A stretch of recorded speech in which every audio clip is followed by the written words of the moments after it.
Hey everyone, it's Lisa from the blog farmhouseonboone.com, and today I'm doing another what we eat in a week video with you. Going to be sharing an entire week of meals. You all seem to really enjoy these types of videos, so we're gonna dive in. First, I wanna say thank you to today's video sponsor, Thrive Market. I have been a Thrive Market customer for at least a couple years now. When they reached out to me about this video, I was like, yes, because I'm already a huge fan.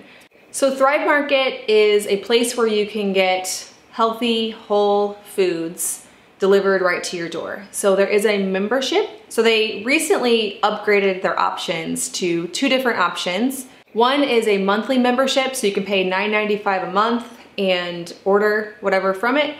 The second is paying upfront for a year, and you actually get a discount that way. It ends up being $5 a month, but billed at $59.95 for the year. So that is new, because it used to be that it was the year or nothing, but now it's a monthly thing. So if it's something you want to dip your toe in and try, see if there are things on there that you already buy but are cheaper, then that's a really great option. And that's what I found. There are a lot of things that I can't find locally that I really want. Some examples of that are coconut chips, shredded coconut. Some of my organic options I can't usually find at the local grocery store. I can find on Thrive Market. And they even have a house brand, so a Thrive Market brand that's really inexpensive, which is great. I like to get my salt and pepper from them. I also, during pregnancy, ordered my prenatal vitamins and my magnesium supplement from Thrive Market. Thrive Market is offering you a free item up to a $24 value for becoming a member today. So I will leave a link down in the description box for you. If you are not yet a Thrive Market member, you can become one today and get something totally for free, so that's awesome.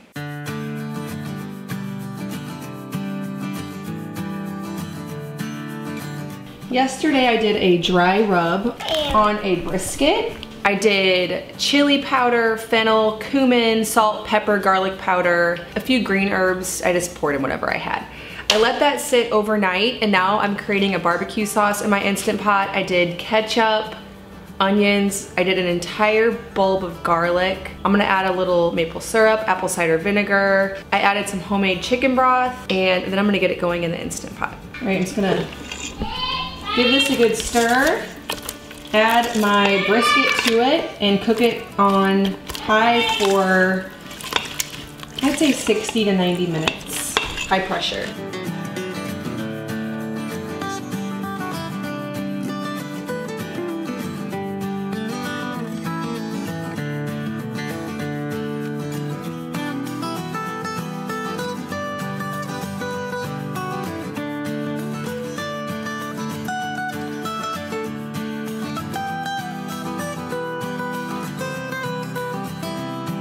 I thickened the drippings that the brisket cooked in by adding a little bit of flour and then just whisking it in over the saute function on the Instant Pot.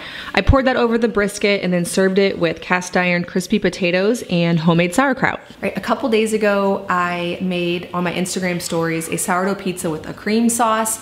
I have some leftover cream sauce, so I think we're just gonna do pizza again so I can use that up. And then I actually thought of an idea of something I'm gonna try later in the week, taking the same cream sauce and adding some pumpkin and making like a pasta sauce. But for today, I have a whole bunch of sourdough starter fed, and so we're gonna do pizza day.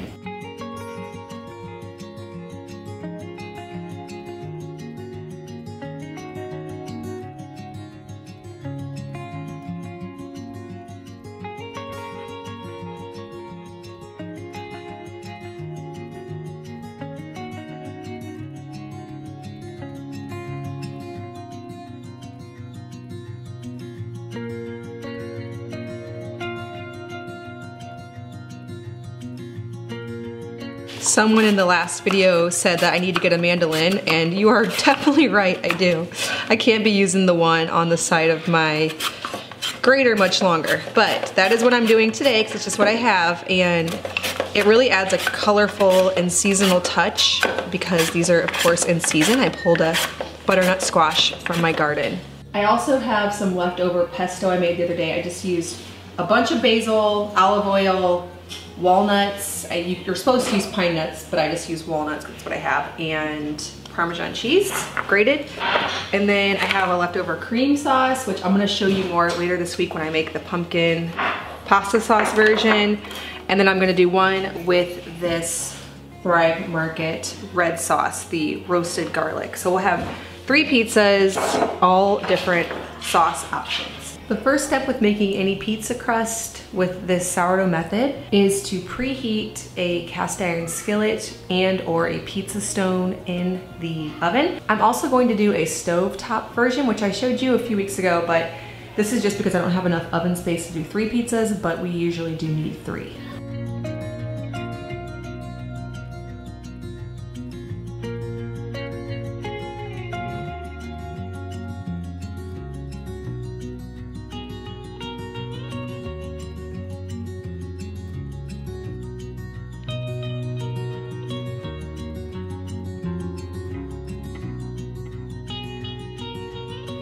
I tried putting the cheese on the bottom to keep the crust more crispy.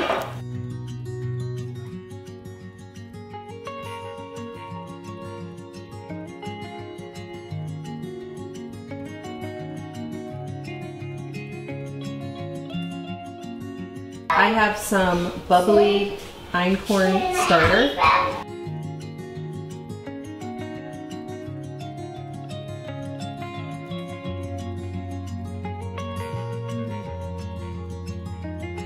I'm gonna roast these right on the pizza.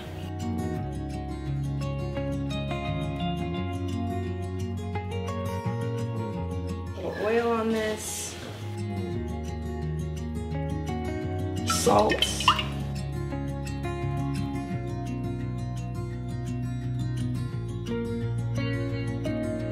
Before I put butternut squash on the pizza, I like to just toss it with a bit of oil and salt.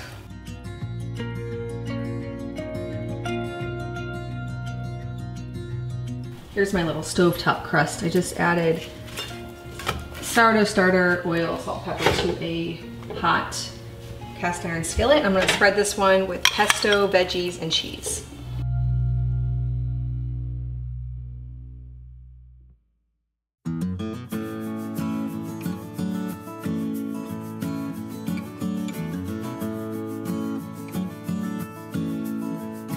When I was first married, one of the very first things that I learned to cook, I actually saw in a magazine, but all they did was they put chicken thighs or breasts, I like bone-in because it just tastes better, added some oil, salt, pepper, maple syrup, sweet potatoes, and onions, and just baked it in a dish, and I've always loved that dish. It just all has a sweetness with the onions and the maple syrup and the sweet potatoes. It's really good, and it's obviously super easy. I also gathered some fresh thyme from the garden that I'm gonna add in as well. You can make this in a 9x13 glass dish. I'm gonna just throw it in a couple of cast iron skillets.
Okay, a few days ago, I cooked up one of my Jardale pumpkins from my garden. This is the only variety I grew, so I have a bunch of them.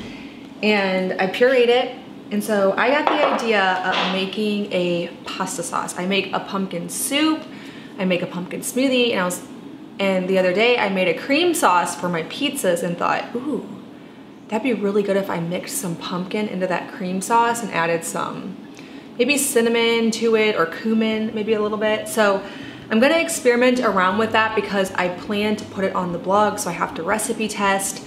So if you're in the future watching this, once the recipe's out, I will try to remember to leave a link down in the description box. If I haven't, you can just go to farmhouseonboone.com and search pumpkin pasta sauce and see what I came up with, because I know I'm gonna come up with something, because I just know it'll be good. I also like to occasionally keep this jovial einkorn pasta on hand. I do like to make pasta.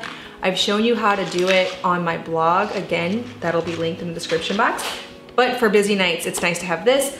I also have some pastured pork sausage. My friend Stephanie just did her hog butcher for the year and I claimed half, and so I have that, which I'm really excited about. I love it whenever we get fresh pork in. So I'm gonna do a pasta with a pumpkin cream sauce and pork sausage meatballs.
All right, today is a nice fall day. I think the high is 75, which is crazy. I had to wear a flannel out this morning when I milked. So I'm making a big batch of chili. I got some bones going yesterday in my Instant Pot for bone broth, and I just strained them off. I soaked some beans yesterday. All I have is black beans, so usually you'll use like a red bean for chili, but I'm just not going to.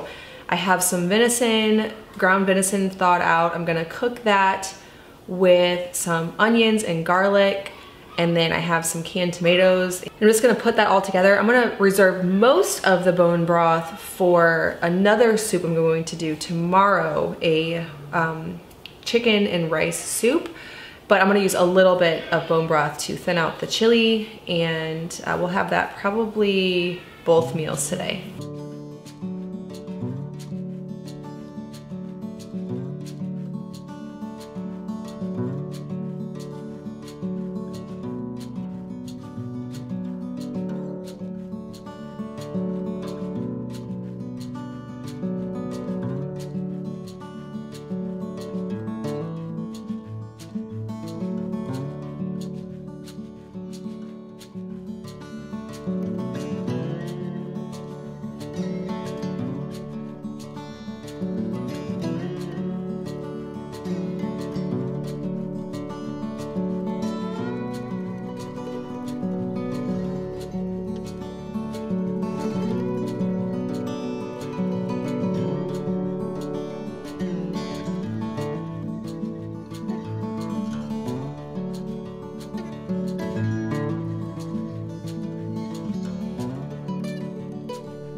Okay, for today's meal, I am doing a chicken and wild rice soup. I have some chicken going in the Instant Pot.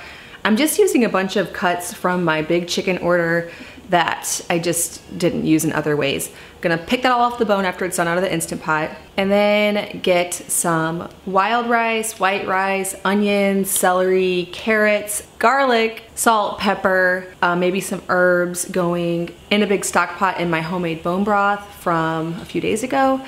And that will be a wonderful meal for this lovely fall day, because we're getting a lot of fall days here.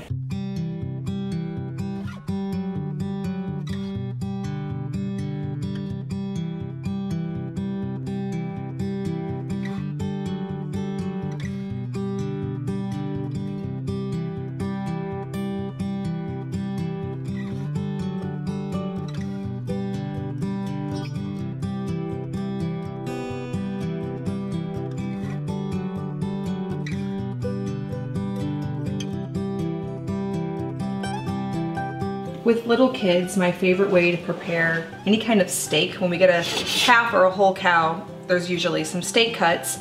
I'll just take them and slice them really, really thin so that pretty much anybody can eat this. I can even, when this is cooked, cut it tiny and Daniel can have it.